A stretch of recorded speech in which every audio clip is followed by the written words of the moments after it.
Hello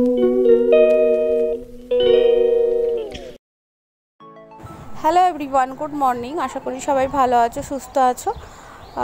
আজ এই বৃষ্টি ভিজা দিনে সকলকে জানাই অনেক অনেক শুভেচ্ছা। আর কি বলবো, সকালবেলা উঠেই দেখি বৃষ্টি হচ্ছে, আর বৃষ্টি হলেই আমার ভীষণ ভয় লাগে। তার কারণ হচ্ছে আমার মেয়ের ওয়েদার চেঞ্জ হলেই শরীরটা খারাপ করে, ঠান্ডা লেগে যায়, নয় জ্বর আসে, ভীষণ ভয় হচ্ছে। তো উঠে গেছে, ও তাড়াতাড়ি উঠে গেছে। উঠে গিয়ে ওকে আমি ব্রেকফাস্ট করিয়ে দিচ্ছি, আর তারপরে আমি একটু রান্নার দিকে যাব। আজকে আমার দুটো সকালের দিকে কাজ ছিল, ক্যান্সেল হয়েছে। কারণ আমার কাছে কেউ সার্ভিস নিতে এলে আগে একদিন আগে থাকতে অ্যাপয়েন্টমেন্ট নিয়ে রাখে, কারণ পরপর আমার বুকিং থাকে, পরপর করাতে হয়। তো দুটো হেয়ার স্পা ছিল, ফোন করে আমাকে না করে দিল, কারণ বৃষ্টির ওয়েদার, ঠান্ডা লেগে যাবে, তাই হেয়ার স্পাটা ক্যান্সেল হলো।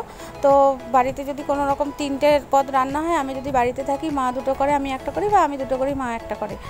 সে কারণে মাকে বলেছিলাম আমার যে কাজ আছে, তুমি সেদ্ধ ভাত আর মাছের ঝোল করে নিও। তো দেখলাম যখন কাজ নেই, তো এঁচোড় পড়েছিল, মাকে বললাম যে এঁচোড়টা কেটে দাও, আমি করে নিচ্ছি।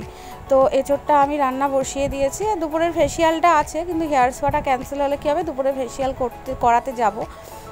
তো এখানে দেখো এঁচোড়টা আমি ভালো করে নিচ্ছি। আর আমার এঁচোড় রান্না, মাছের ঝোল এইসব করতে ভীষণ ভালো লাগে, আর রান্না করতে তো ভালোই লাগে।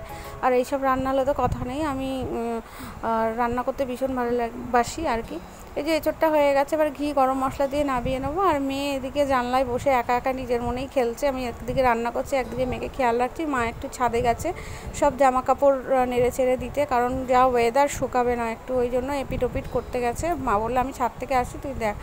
তো আমার এদিকে এঁচোড় রান্না প্রায় কমপ্লিট হয়ে গেছে। তো দেখো মেয়ে জানলায় একা বসে কি সুন্দর খেলছে সবাই।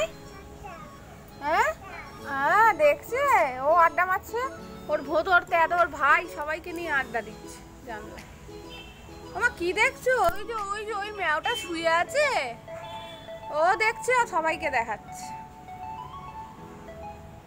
মামা তুই কি করছো?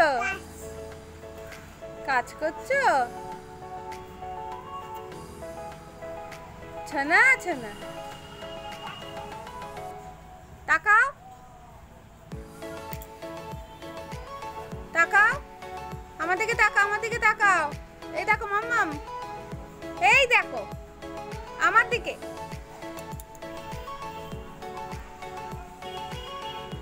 চলো।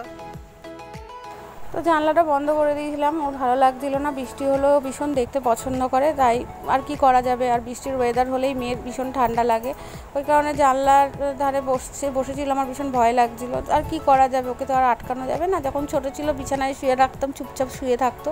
এখন জানলাতেই ও বসে, ও নিজেও খেলবে। আর ওর পান্ডা দুটো আছে, যার নাম ভোদর, ওর ভীষণ মানে একটা সঙ্গী যাকে বলা যায়। সেই পান্ডা দুটোকে নিয়ে খেলবে, আর ওই দুটো পান্ডা ছাড়া ও চলেই না। তো জানলায় খেলতে খেলতে আবার দেখলাম যে মা ঝোলটা বসিয়ে দিয়েছে, ছাদ থেকে চলে এসছে। আমার এঁচোড় রান্না হয়ে গেছিলো, মা এসে ঝোলটা বসালো।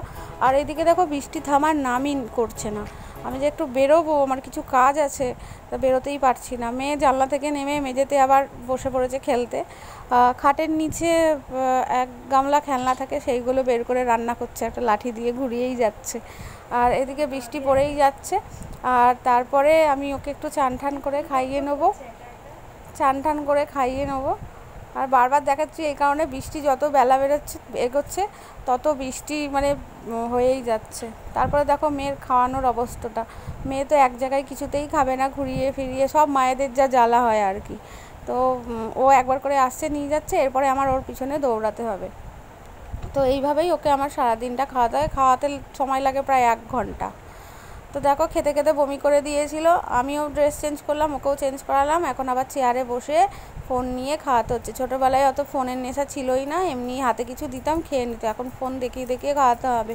কিছু করার নেই, কারণ বাচ্চাদের একটু তো খাওয়াতে তো হবে, যাই হোক করে, নাহলে পুষ্টিটা পাবে কোত্থেকে। অনেকে বলে ফোন দেখিয়ে খাওয়াতে নেই, অভ্যেস হয়ে যায়, কিছু করার নেই, এইভাবেই আমাকে মেয়েকে খাওয়াতে হবে। তো দুপুরে অনেকটা সময় চলে যাওয়ার পর বিকেলেই চা বসিয়ে দিয়েছি, চায়ের জলটা বসিয়ে দিয়েছি। তারপরে মেয়ের জন্য রাতের একটু ফেনা ভাত করব, আলু চালটা ধুয়ে প্রেসারে দিয়ে দিচ্ছি। তারপরে মা এই সন্ধ্যা দিন টাকা কি করছিস? তুমি কাজই করে যাও। দেখো লাইটার দিয়ে জ্বালাচ্ছে, দেখো পেছন দিকটা গুড।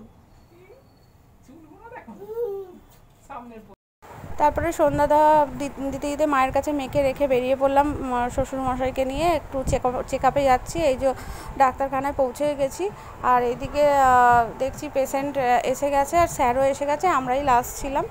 তো দেখানোর পরে বাড়ি চলে এসেছি। বাড়ি চলে এসে দেখি মায়ের হাঁড়ি ওপর থেকে ফেলে দিয়েছে, তো হাঁড়ি তুবড়ে দিয়েছে, সেটাই মা দেখাচ্ছে, কারণ মায়ের কাছে মায়ের বাসনটা ভীষণ প্রিয়। তো এসে মেয়েকে এই খাওয়াবো এবার, তো মা হাঁড়িটা দেখাচ্ছে। তো এইদিকে দাদা শুয়ে আছে, দাদাকে সমস্ত কিছু বালিশ চাপা দিয়ে দিচ্ছে। তো আজকের মতো এ পর্যন্ত, আবার দেখা হচ্ছে আবার নেক্সট ব্লগে। সবাই ভালো থেকো, সুস্থ থেকো, টাটা, গুড নাইট। একটা ব্লগ।